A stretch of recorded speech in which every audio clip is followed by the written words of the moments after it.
This afternoon, FBI personnel braced for a retaliatory purge of the nation's premier law enforcement agency, as President Donald Trump appeared ready to fire potentially hundreds of agents and officials who'd participated in investigations that led to criminal charges against him.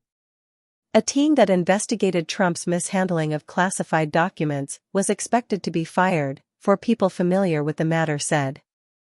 Trump has long fumed about that investigation, which involved a raid on his Mar-a-Lago estate that turned up hundreds of classified documents he had taken after he left the White House 4 years ago.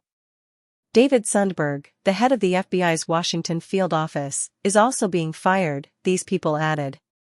Sundberg is a career FBI agent with more than 2 decades of experience, and he oversees some of the Bureau's most sensitive cases related to national security and counterintelligence. Current and former officials told me they are worried that those investigations could stall, at least temporarily, if a large number of agents are suddenly removed.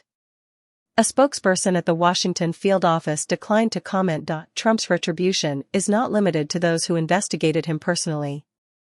Administration officials are reviewing records to identify FBI personnel who participated in investigations of the January 6 assault on the Capitol by his supporters, people familiar with the matter told me.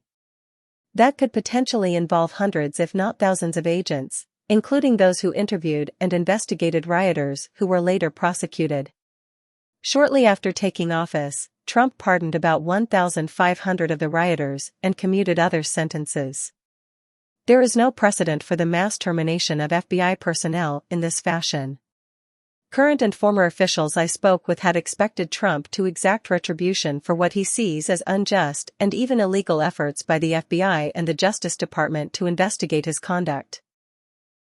But they were stunned by the scale of Trump's anticipated purge, which is taking aim at senior leaders as well as working-level agents who do not set policy but follow the orders of their superiors. This afternoon, some FBI personnel frantically traded messages and rumors about others believed to be on Trump's list, including special agents who run field offices across the country and were also involved in investigations of the former President Trump's efforts to root out his supposed enemies. Might not withstand a legal challenge. FBI agents do not choose the cases assigned to them, and they are protected by civil service rules. The FBI Agents Association, a non-profit organization that is not part of the U.S. government, said in a statement that the reports of Trump's planned purge are outrageous and fundamentally at odds with the law enforcement objectives outlined by President Trump and his support for FBI agents. The mass firings could imperil the nomination of Kash Patel, whom Trump wants to run the FBI in his administration.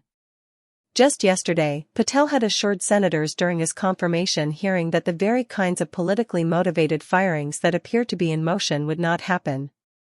All FBI employees will be protected against political retribution, Patel told lawmakers. Every FBI employee will be held to the absolute same standard, and no one will be terminated for case assignments. Pam Bondi, Trump's nominee to run the Justice Department, had likewise assured senators during her own hearing that government personnel would not be subject to political retaliation for doing their job.